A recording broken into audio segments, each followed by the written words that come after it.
Welcome back to our language, episode 9, and we're just going to keep working on these phonological rules.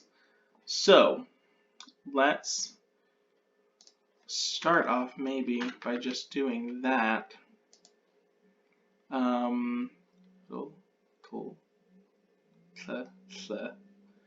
Right. But also, this needs to be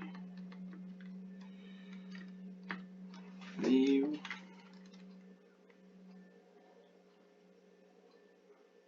Oh, shoot, that's what it is. It's all of that, but it's before a vowel. That's what's going on there. So th is going to have a much smaller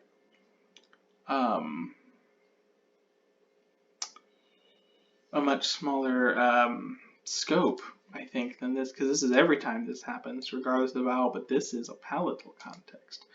That's interesting. That might need to be 2 rules, but I'm going to bold it like it doesn't because I am doing whatever I want. Velar fricativization. Yeah, I mean, that's just, there's a rule, not hard. Ska, ska, sh. Which means all of your skas are also going to become sh, and that's what covers that. Fricative loss. And I should probably say fricative simplification, because we're really losing them. They're just changing, and those aren't our values anymore. I need to change that to f, and yeah, f and v. The rest I can hold on to. Okay. So those both become h at all times. And these are going to become these respectively.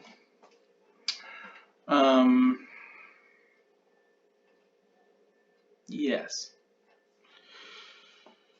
Would it be better to say that this becomes that? Is that more believable? I think so. I think v becoming h is less believable than v to f to h. Although, why would that devoice is a good question. Maybe it wouldn't devoice. I wonder if it just disappears. Does that,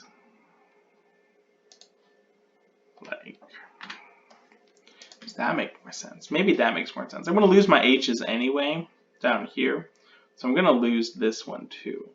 I'm not too worried about it. I think that is more defendable.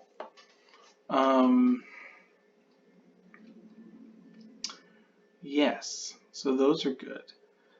Let's make a decision about K's and G's. We're at K's and G's. I'm leaving this for a whole episode, and this one also probably will be a whole episode. K's and G's, K's and G's. All right, this is where I'm going to write out, I think,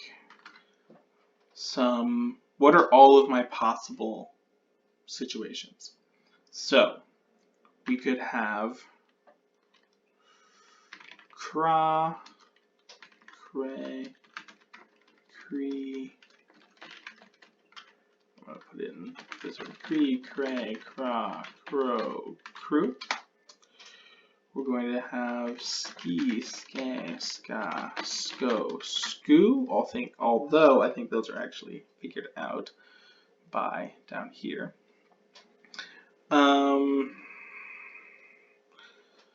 Let's see. We have ki, kie, kya, kyo, q. And I'm just going to have everything that happens to K happen to G easily. And we've got things like iki, eke, aka, oko, uku. What else? I can have. Okay, I need something like eek, ek, ak, ok, ook, ki, ke, ka, ko, ku.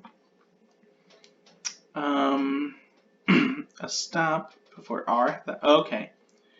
Stop before L. Yep. So I need something like clee, clay, cla, clo, clue. S. And then a stop. I've got that. Ark. Okay. So I need something like irk, erk, ark, ork, urk, and ink, enk, unk, unk, unk. Those are all the things that could happen. I need to figure out what happens to all of them. So these are taken care of.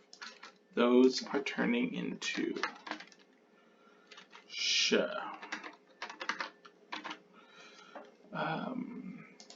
These are taken care of. Those are turning into sh. Okay.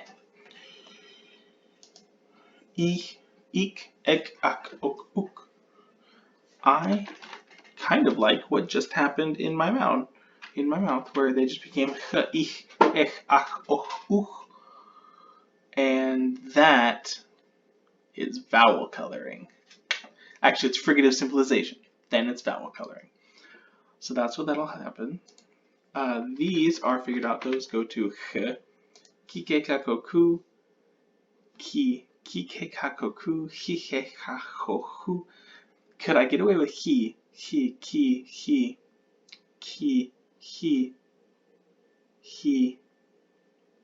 I think so. I think I can get away with he beforehand. Is it weird that I'm losing all the velars? I mean, I'm doing it, so no one can stop me. Kri, kre, kra, kro, kru. Kri, chi, chi, che, cha, cho, chu. Kri, kri. Would it be weird to have that go to sh as well? Kri, kri, kri, kri, kri. Maybe that's an index diachronic question. Let's see what that does ever in languages. I'm okay with a stop simplifying at the beginning. I think that's totally fine, and all the rest I know can totally happen. Glee, gle, gla, glo, glue. This one I'm considering keeping, actually. Considering keeping clee, gle, gla, glo, glue. Because I kind of don't dislike that sound. Akla, gla. I think alternatively I could have it go to gla everywhere so that it's not cla but always gla. That's a possibility. I'm going to have this one do the same thing. Ich, erch, arch, orch, urch, urch, urch.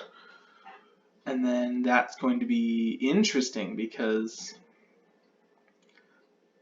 it's going to have vowel coloring of R and a uvular, which will be interesting. Urch, urch, erch, arch, orch, urch. Unless, if I can see it doing that with the K just dropping after the R.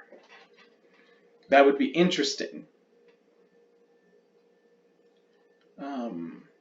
At the end of a word.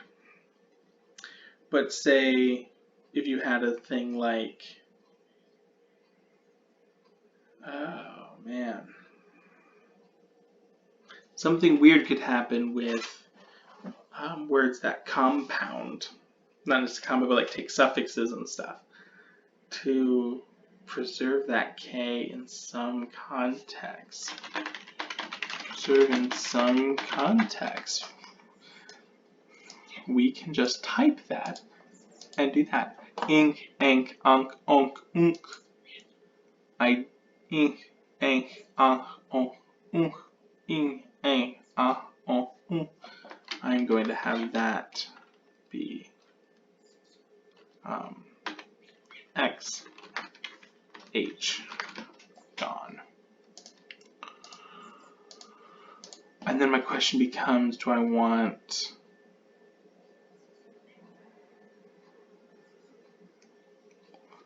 yeah.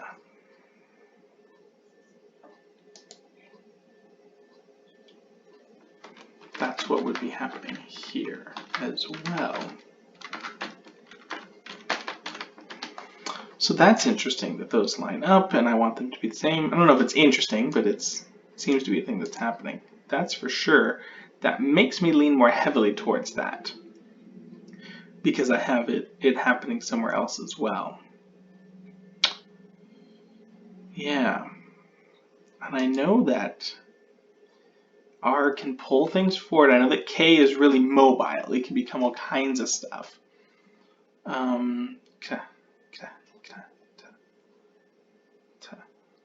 I would almost be okay with that becoming a T, to be entirely fair. Maybe it becomes a retroflex. Maybe that's the other way I get retroflexes. I don't know. I'll look it up in the Index Diachronica, and we'll take care of that at the very beginning of the next episode. Before we start talking about vowel coloring, which will be interesting. Or maybe I can look it up in the index right now and end the episode by figuring those out. Oh no, the video is already pretty long. I'll look it up in the index. We'll see what happens next. All right, that being said, Icarus out.